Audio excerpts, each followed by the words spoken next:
হাই friends, মোৰ নতুন এটা ভিডিঅ'লৈ সকলোকে স্বাগতম জনাইছোঁ। আৰু যিহেতুকে ইমান দিন পানী নাই বুলি ৰখি থাকোঁতে হঠাৎকৈ পানী পৰিল, আৰু পানী ইমানেই পৰিল যে পানী বেছি হৈ গ'ল। আৰু সেইটো কাৰণে পানীটো অলপমান কমাৰ কাৰণে আমি আজি বিধান পাৰিবলৈ ওলাইছোঁ। আৰু যিহেতুকে ট্ৰেক্টাৰেদি হাল বোৱাই আছোঁ, আৰু সেইটোৱে আপোনালোকক দেখুৱাই আছোঁ। ভিডিঅ'টো শেষলৈকে চাই থাকিব। আৰু কাষতে গৰু হালো বোৱাই আছে, আৰু ককাইদেউ আছে এইবাৰ মোৰ লগত। ককাইদেউ এইবাৰ মোৰ লগতে থাকিব। চ' ভিডিঅ'টো শেষলৈকে চাই থাকিব আৰু কি হয় দেখুৱাই থাকিম। এয়া মোৰ ককাইদেউ, আৰু ককাইদেৱে মোক সহযোগ কৰি আছে। যিহেতু এয়া মই পানীখিনি উলিয়াই দি আছোঁ, আৰু পানীখিনি ইয়াৰ মাজত থাকিলে আমাৰ বিধানখিনি ভৰাত অলপ অসুবিধা হ'ব, আৰু সেইটো কাৰণে মই অলপমান আমাৰ ভতিজা ল'ৰাক অলপ সহায় কৰি আছোঁ। আৰু এই পানীখিনি উলিয়াই পেলাই আমি এতিয়া বিধান পাৰিম। আৰু লগতে পানীখিনি যদি এতিয়া উলিয়াই নিদিওঁ, পিছত আমাৰ মানে বিধানখিনি কি হ'ব, মানে ওপৰতে ভাহি থাকিব। সেইটো কাৰণে আমি এইখিনি মানে পানীখিনি ওলোৱাৰ কাৰণে মই ব্যৱস্থা কৰি আছোঁ। আৰু এইখিনি কেনেদৰে উলিয়াব পাৰোঁ সেইটোৰ কাৰণে মই চাই চিন্তি পেলাই আৰু মানে এইটো মানে কি বুলি কয়, এইটো ড্ৰেইনটো বনাই আছোঁ। এতিয়া ছাইডেদি গুচি যাব পানীটো, ওলাই গ'লে আৰু আমাৰ কাৰণে সুবিধা হ'ব, আৰু আমি বিধানখিনি পাৰি দিম। তাৰপিছত বিধান হ'ব, আমি তুলিম, আমি খেতিখিনি। ককাইদেউ কেনে মিঠা, বাপৰে বাপ, বহুত মিঠা। এতিয়া মই এনেকৈ টানি আছোঁ নহয়, বহুত মিঠা মিঠা লাগিছে। তুমি টানিবা নেকি? তুমি এবাৰ টানি চোৱাচোন কেনেকুৱা মিঠা লাগে। খালি মোকেই মিঠাটো দি থাকা, তুমি টানি চোৱাচোন, মিঠা মিঠা লাগিব। আৰু মিঠা, আৰু এইটো দেখাতে সহজ, কৰিবলৈ টান। এইটো ডিজিটেল যুগৰ মই ন। এইটো ডিজিটেল যুগৰ মই। এতিয়া আমি ডিজিটেল আমি মৈ দি আছোঁ। আৰু এতিয়া আমাৰ সোনকালে আমাৰ বিধানখিনি পাৰা হ'ব, আৰু বিধানখিনি পাৰি পেলাই আৰু আমি আৰু অহা মাহলৈ আমি ৰুব পাৰিম, আৰু পথাৰলৈ যাব পাৰিম। আৰু লগতে আমি পথাৰতো যাম, আপোনালোকে দেখা পাব। আমি পথাৰৰ খেতিখিনিও কৰিম। পিছে গৰুটো ক'ত গ'ল? মই আপুনি টানি আছে যে গৰুটোতো অলপমান ভোক লাগিলে, আৰু মানে খাব দিলোঁ। আৰু ভাগৰো লাগে নহয়। এতিয়া ভাবিলোঁ আৰু গৰুটোক ৰৈ থাকিলে নহ'ব, আৰু এতিয়া মই ভাবিলোঁ মই নিজেই কৰোঁ অকণমান। এটা কাম কৰোঁ নেকি, ময়ে উঠি যাওঁ মৈত। তুমি উঠিবা নেকি? তুমি উঠিলে ভাল হ'বতো। ভাল হ'ব। আচ্ছা, তেতিয়াহ'লে তুমি উঠি দিয়া। নাই, নুঠো দে। হয় নেকি? ৰ'বা, মই এইখিনি টানি দিওঁ ৰ'বা। এই পানীখিনি ওলাই দিব লাগিব নহয়। আৰু এতিয়া আৰু বৰষুণ দিয়ে নেকি? এতিয়া এইখিনি পানীতে মই অলপমান টানি দিওঁ, এইখিনি সমান হৈ যাওক। আৰু তাৰপিছত আমি পানীখিনি হেৰি কৰি পেলাই, তাৰপিছত আৰু ধানখিনি ছটিয়াব লাগিব। চাগে ভাগৰ লাগিছে ককাইদেউৰ। ভাগৰটো লাগিবই, কষ্ট কৰিলেতো ভাগৰ লাগে, কিন্তু ভাগৰক মই নাখাওঁ। আৰু যদি ভাগৰটো আগত লৈ আহোঁ, তেতিয়াহ'লে কিন্তু কামটো নহ'ব। সেইকাৰণে ভাগৰে আমাক ভয় খাব লাগিব। কেতিয়া ভয় খাব? যেতিয়া আমি যুঁজি থাকিম কামৰ লগত, তেতিয়া ভাগৰ আমাক ভয় খাই পেলাই ভাগৰ ক'ত যাব আমি গমেই নাপাম। আৰু আমি ভাগৰ কি বস্তু আমি নিজেই নাজানিম। সেইটো কাৰণে কাম কৰিব লাগে, আৰু আমি এনেকৈ কাম কৰোঁ। আৰু কাম কৰিলে ভাগৰটো পলাই যায়, আৰু নিজৰ কাৰণেও ভাল, দেহাৰ কাৰণেও ভাল।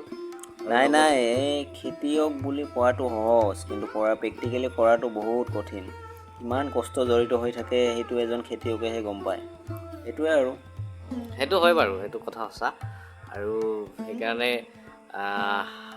আমিও এতিয়া খেতিখিনি কৰি পেলাই গম পালোঁ। আৰু খেতি মানে কৰাটো সহজ, কৰাটো অকণমান টান।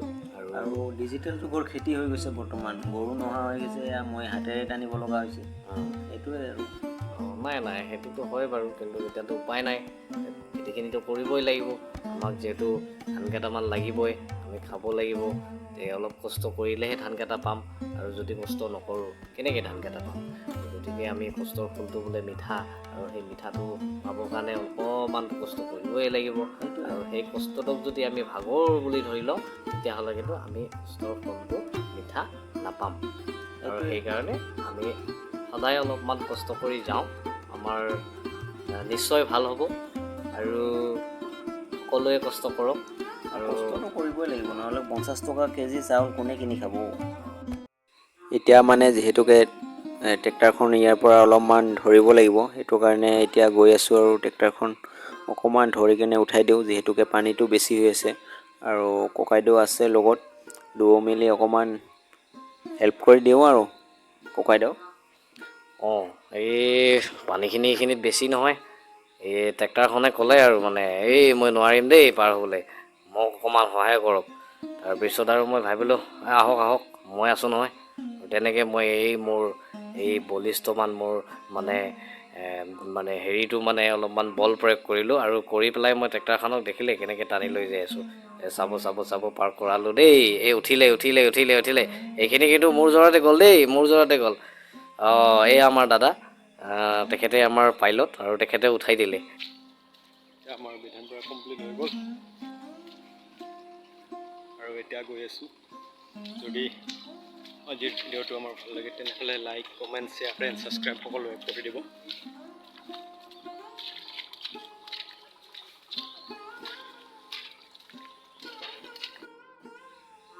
ককাইদেউ ওপৰত কি কৰে হে ডাইৰেক্ট পথাৰৰ পৰা ডাইৰেক্ট গছৰ ওপৰত উঠিল যে ইয়াতে 3টা আম আছে তাকে পাৰিবলৈ উঠিলোঁ আমাৰ বৌয়ে ক'ল যে বোলে এই গছৰ ওপৰত 3টা আম আছে পাৰি দিয়াচোন এই 3টা আমৰ কাৰণে ইমান ওপৰত উঠিব লগা হ'ল একদম মানে ওপৰত লাগিছে আৰু সেইকাৰণে এতিয়া মানে জোকাৰি আছোঁ মানে আম 3টা পাৰিব পৰা নাই এতিয়া নাজানো আৰু কি কৰিব লাগিব ডাল ভাঙি তলত পৰিলে কিন্তু দিগদাৰ পৰিলেতো অলপ অসুবিধা হ'ব কিন্তু পৰিব নালাগে দেই কাম শেষ আমাৰ ৰেডি বস্তু বাহিনী লৈ আহিছোঁ আমাৰ এতিয়া হেৰি হৈ গ'ল আমাৰ বিধান ভাড়া হৈ গ'ল আৰু এতিয়া আমি ভাত কেইটামান খাওঁ খাই পেলাই আৰু আমি কঁঠাল পাৰিম আৰু কঁঠালকেইটা পাৰিব লাগিব কালিৰ পৰাতো আৰু মানে শুদ্ধি ৰাতিপুৱা ধৰক আমাৰ হেৰি নিয়মত কালিৰ পৰা নাপায় নাপায় যি যাই পেলাই আৰু কাঠলখিনি পাৰোঁ লগতে অলপমান আমাৰ অলপ বিধান বাৰীত অলপমান কামো আছে সেইখিনি আমাক কৰিব লাগিব কৰি পেলাই আৰু আমি চাই থাকিব শেষলৈকে ভিডিঅ'টো শেষলৈকে চাই থাকিব লগতে চাব ভাল পাব আশা কৰোঁ সকলোৱে এনেদৰে কাম কৰি আগবাঢ়ি যাম আমাৰ কাৰণে ভাল সেয়াই আৰু ঠিক আছে ককাইদেউ বোলে আকৌ বোলে কঁঠাল পাৰে বোলে কঁঠালৰ গছত ওপৰত উঠিছে ককাইদেউ কি ক'ব ওপৰৰ পৰা এতিয়া আৰু মানে শেষত ভাবিলোঁ আৰু কঁঠাল কেইটামান পাৰোঁ গছৰ ওপৰতে উঠিলোঁ আৰু এতিয়া আৰু শেষত মানে ৰাইজলৈ নমস্কাৰ থাকিল আৰু আপোনালোকে ভাল পাব আৰু কমেণ্ট কৰিব আৰু আপোনালোকক সকলোকে কঁঠাল গছৰ ওপৰৰ পৰাই নমস্কাৰ দিলোঁ দেই আপোনালোকে ভালে থাকক আৰু আমাকো কমেণ্ট কৰিব আৰু আশীৰ্বাদো কৰিব আপোনালোকে দেই শেষত যদি ভিডিঅ'টো ভাল লাগিলে আমাৰ তেনেহ'লে like comment share and subscribe কৰি দিব